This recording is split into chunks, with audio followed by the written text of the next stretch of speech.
Welcome to Flying Upstream, the podcast where we uncover the choices, practices, and wisdom that defy mainstream conventions. I'm Kristen. And I'm Louisa. And together we're here to illuminate the alternative paths that have shaped human experiences through the ages. In each episode, we'll examine ways to move beyond societal norms. We're passionate about how timeless wisdom and unique lifestyle choices can foster healthier, sustainable, and enriching lives. Join us as we navigate, challenge, and celebrate the beauty and insight of walking the road less traveled. If you've ever felt like you're flying north for the winter while everyone else is flying south, you've found your flock. Podcast, the place where we celebrate those with the audacity to travel the road less traveled, those with the courage to be their authentic selves and the strength to never veer from the path created for themselves. Today, we have quite an exciting episode for you, a topic like no other we have ever covered before. That's right. Okay, free spirits, get ready. Today's guest is Mike Yaker, also known as Chief Bad Axe, the Speaking Tree. He's a speaker for More Than Human World with over 35 years of experience in carpentry services and timber framing. Mike's journey began as a small businessman honing his craft while providing carpentry services. Later, he branched off into teaching, speaking, and demonstrating woodworking skills.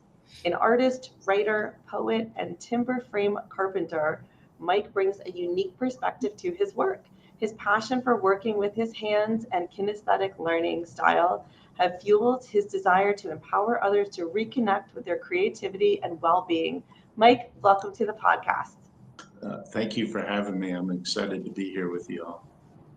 We are so excited to have you, and I am excited to dig in because I have a lot of questions about what you do. Let's start at the beginning. How did you get started with working with wood? Well, I was going to university and I really didn't have the temperament to sit still and pay attention. When you're young, that's a hard thing to do, and I just wasn't interested in that at all. And just kind of randomly, a friend of mine's mother just said, "Oh, I just remember just this moment of her, maybe you should be a carpenter."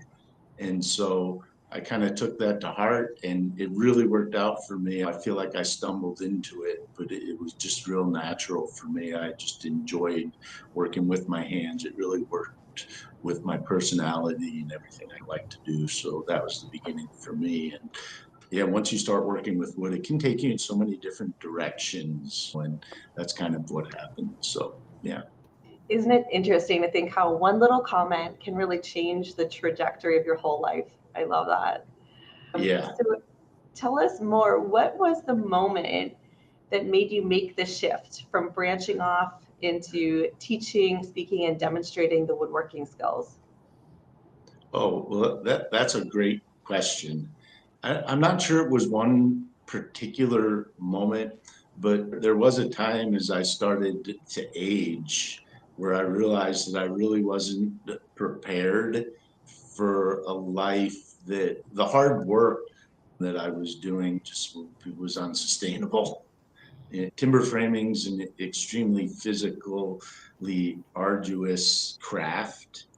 And I just reached a point where I understood that I couldn't continue to put all my energy into it because I didn't have that energy anymore. It's a young man's trade, construction in a lot of ways. So It's very interesting because I think that happens to a lot of us. And I love that you did make the transition and that we're here sharing it and talking about it, because I think for a lot of us, especially for some of us that are older, growing up, a lot of us were sort of ingrained, like, pick your career, like the one thing you're going to do for the rest of your life. And that's very scary when you're young. And the reality is it's very unnatural because as we evolve as humans, it should be unexpected that we continue to do the same thing for work.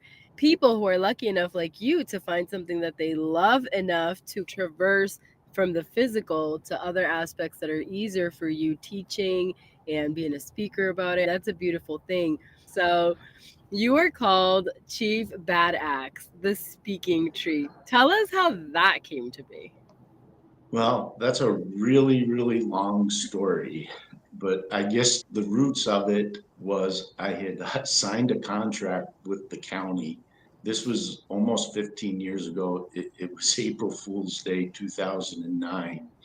And then in 2010, based on my experience with the county, I was arrested for sharpening my axe in front of the city county building. I don't know how much of that after I bring it up that I could get into, but that would definitely be the roots of being a bad axe. Was it grew out of my experience that started on that day.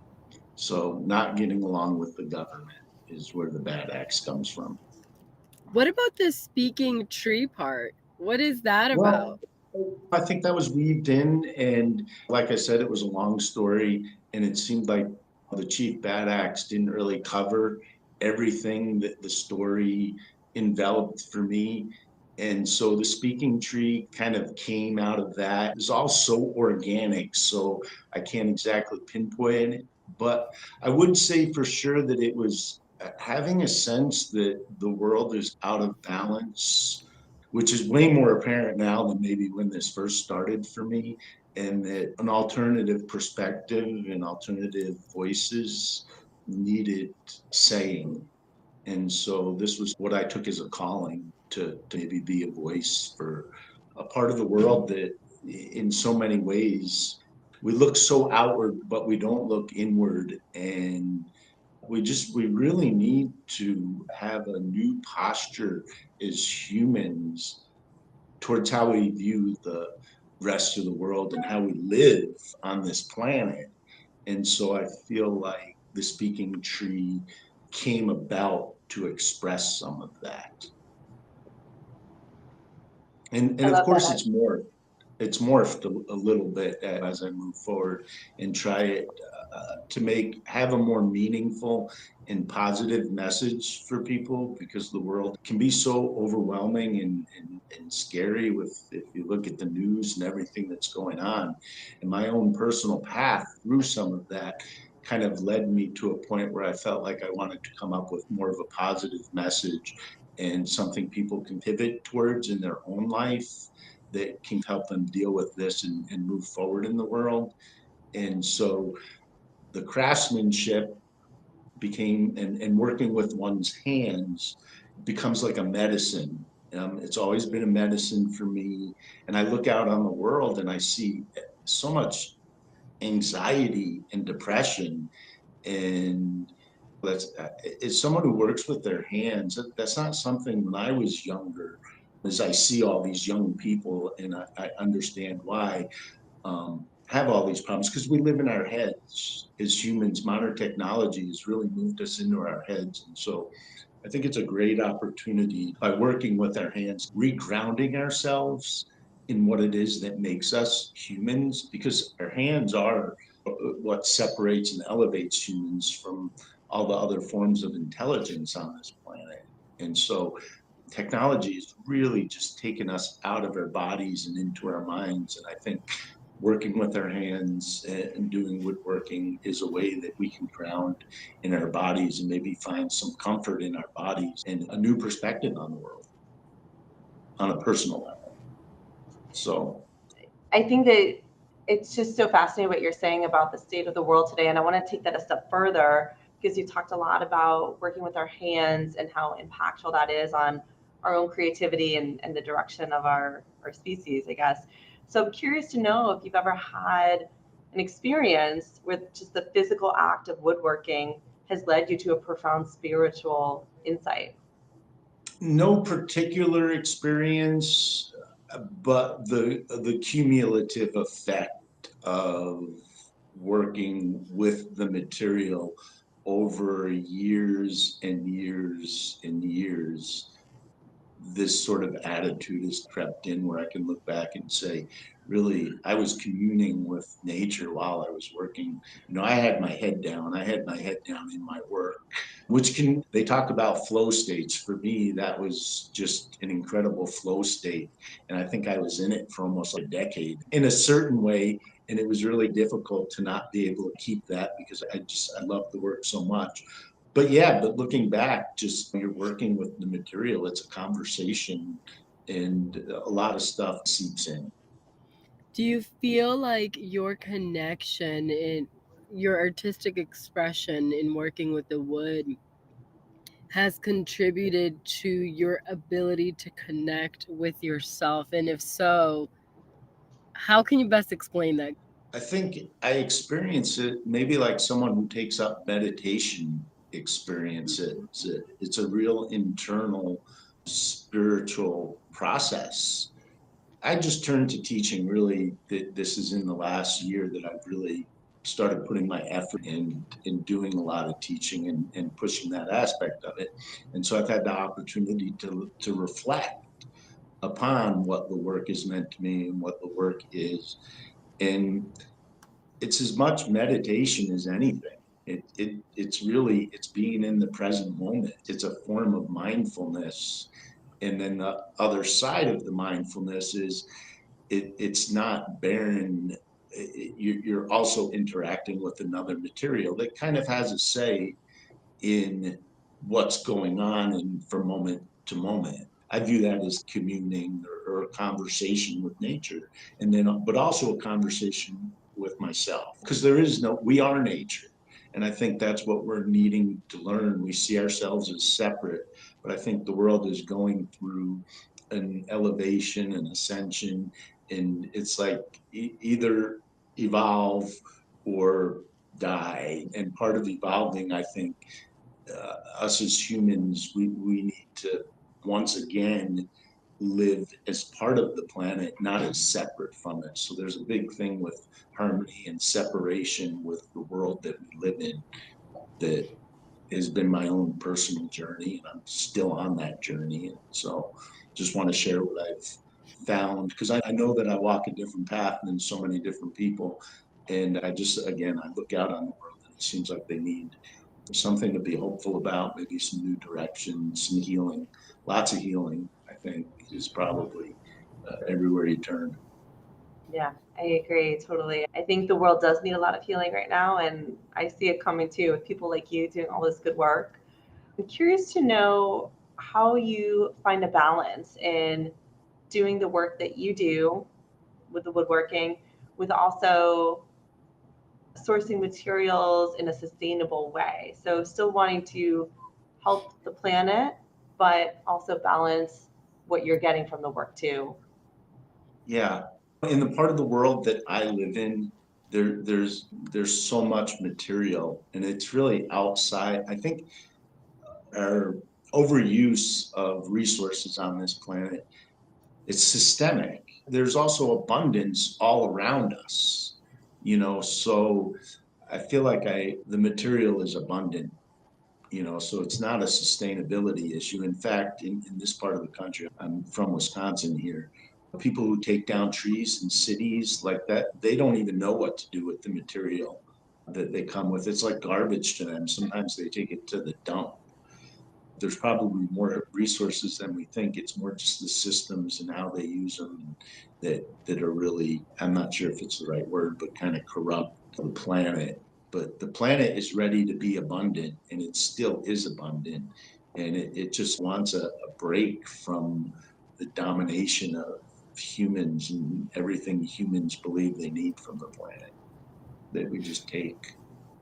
Do you believe that the work that you're doing in part contributes to us being able to go within in order to be able to externalize what we have come here to do within, so that we're not taking advantage of this planet, so that we can actually see that abundance that exists and not perceive the world from the place of lack that most of us do today?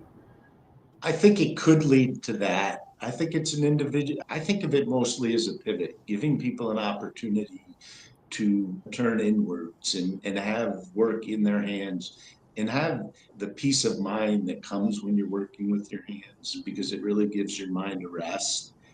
And so I think that's what I feel like I'm qualified to do, is get people to that point where it's like, oh, here, try this. And where it might lead, I can only wonder and hope and everybody will do what they might do with it. And so that's the best I can do, is make an offering to people that, here, try this. Hopefully it works for you. So I want to pivot just a little bit to talk about modern technology and the role of Yeah. that. Could be AI or any, however you want to define technology these days. So Yep. how do you see the role of newest technology in woodworking and what you do? And is there a place for it? Or would you advocate for going back in time when that didn't exist and really using your hands as the only option? Well, interestingly enough, that is all I teach right now, is hand woodworking. And because I'm teaching this more as like, it's not about like even what we make, it's about the process of creation and using your hands. I guess there's room for technology, and that's for other people to sort out in what they have to get done. But really, what I'm bringing this up because I do think people need a break from technology, and we need to balance the technology with the real world. And beyond that, it's interesting when I think about it, it's that I think the most underused resource on the planet is human energy. Like, people have survived without cars. I know it's kind of crazy to say that. And of course, I drove to where I'm at right now in a car, and I get that. But I mean, we can survive on this planet without a car. I think people should look for reasons to be using their hands, because all that technology, what it does is it puts us into our mind, and then we don't really even know what to do with our body, right? We have all these conveniences, we have all these times. Technology has given us all these powers, and they're wonderful if you know what to do with them. And that kind of seems like, to some degree, where we're stuck, because we don't really, as humans, all of a sudden we're anxious, depressed, because we don't have all these things that we do with our bodies, with our hands. And so now we need to find a way where we can take advantage of that to make the world a healthier place. I do agree with you that while technology is a beautiful thing, I think it comes along and it comes along with a lot of other things that we talk about a lot. And ultimately, what I always end up falling back into is balance. Is there is what we need to find is a balance, because for me, the way that I view the world is we're spiritual beings having a human experience, and we are here to have that human experience. And if we're not using, like you say, our energy as humans, then what happens is we're losing part of that human experience. If we forget to how to use our hands, how to use make things out of wood, make things out of metal using our hands, well, the technology that we have is great and it is necessary. I love the idea of balancing it all out, and I love what you're teaching. I think it's really important, even for our younger people, to be able to understand the value of woodworking and what it can do for you and bringing you inward. Because once we're inward is where the beauty of this magical human experience begins, in my own opinion. So thank you so much for what you're doing. And I wonder, what are your thoughts on the future of craftsmanship and how we can encourage young people to continue to explore these skills so that they can take away the beauty that comes from being in touch with ourselves? Craft is so niche right now. It's not, it's been pushed out of the way. And so I think if there's a future for craft, it's to create community, and it's for people to rediscover being human, and it can be used as that way. And it's the process, it's not the finished product, which our culture just gets so narrowly focused on what the final product is. But I really think it's about the process. And as I've jumped into teaching, and I teach kids, and it's been so much fun to teach them and see them learn these things. And it's just a great path for personal growth, and for you end up with a relationship with yourself, and there's so much learning to be had by going through the process. And so that would be my wish for craft, for it to be something that builds communities and builds people at the same time. That's sweet. Thank you so much for joining us today, Chief Bad Axe, on our episode of Flying Upstream. To our free spirits, our listeners, we hope you enjoyed diving deep into the world of woodworking with Chief Bad Axe, the speaking tree. His unique perspective and passion for his craft are truly inspiring.